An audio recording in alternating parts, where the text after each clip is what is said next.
गांव की गलियां। गांव का नाम था मधुबन।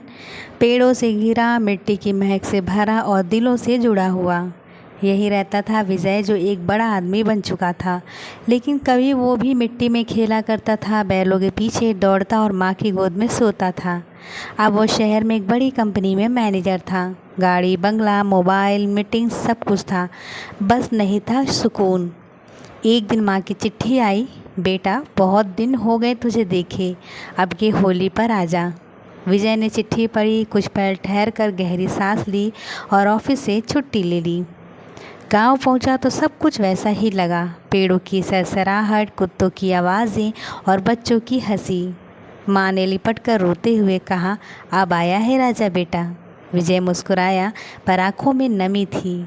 अगले दिन चौपाल गया, वो जगह जहाँ पहले सब दोस्त मिलते थे। वहाँ राजू बैठा था, वही बचपन का दोस्त जो गांव में ही रह गया, किंतु बदल गया है रे तू। सूट बूट, मोबाइल और हम वही ढाक के 3 पात। विजय ने कहा, तू भाग्यशाली है राजू, तुझ में अब भी मुस्कुराहट है। विजय को याद आया सरिता, वह लड़की जिससे वह चुपचाप प्रेम करता था पर कभी कह ना सका। पूछने पे राजू ने बताया, सरिता अब भी गांव में है, विधवा हो गई है 3 साल पहले। एक बेटा है उसका, पढ़ा रही है स्कूल में। विजय का मन बेचैन हो गया। वह स्कूल पहुंचा जहां सरिता बच्चों को पढ़ा रही थी। कुछ देर बाद उसकी आंखें मिली, एक लंबा सन्नाटा छाया। सरिता मुस्कुराई और बोली, विजय तू शहर से आया, कैसे हो विजय, बोलो। विजय, ठीक हूँ, लेकिन लगता है कुछ रह गया पीछे शायद।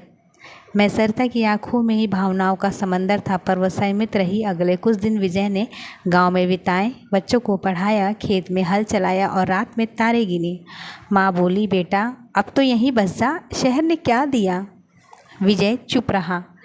वापस शहर जाने का दिन आया। माँ ने खाने का डिब्बा दिया और सरिता ने बेटे को विजय से मिलवाया। बच्चा बोला, अंकल आप वापस कब आएंगे। विजय कुछ ना कह सका। ट्रेन की सीटी बजी और वो चल पड़ा। लेकिन कुछ दूर जाने के बाद ट्रेन अचानक रुकी, तकनीकी खराबी से। विजय खिड़की से बाहर देखा तो सरिता का चेहरा, माँ की ममता, राजू की दोस्ती और गांव की मिट्टी सब आंखों के सामने घूमने लगा। विजय ने अपना बैग उठाया, नीचे उतरा और वापसी कर ली, इस बार शहर से गांव की ओर। विजय अब मधुबन में ही रहता है, गांव के बच्चों को पढ़ाता है, खेतों की देखरेख करता है और सरिता के बेटे को पिता जैसा प्यार देता है। माँ अब निश्चित है और राजू हर शाम चौपाल पर उसका इंतज़ार करता है। कभी कभी ज़िंदगी वहीं लौट आती है जहाँ से हमने शुरुआत की थी, पर इस बार समझ और प्रेम के साथ। अगर आपको हमारी वीडियोस पसंद आ रही हो तो चैनल को सब्सक्राइब कर लें, कमेंट में अपनी राय ज़रूर लिखें। मिलते हैं नेक्स्ट वीडियो में, तब तक के लिए राधे राधे।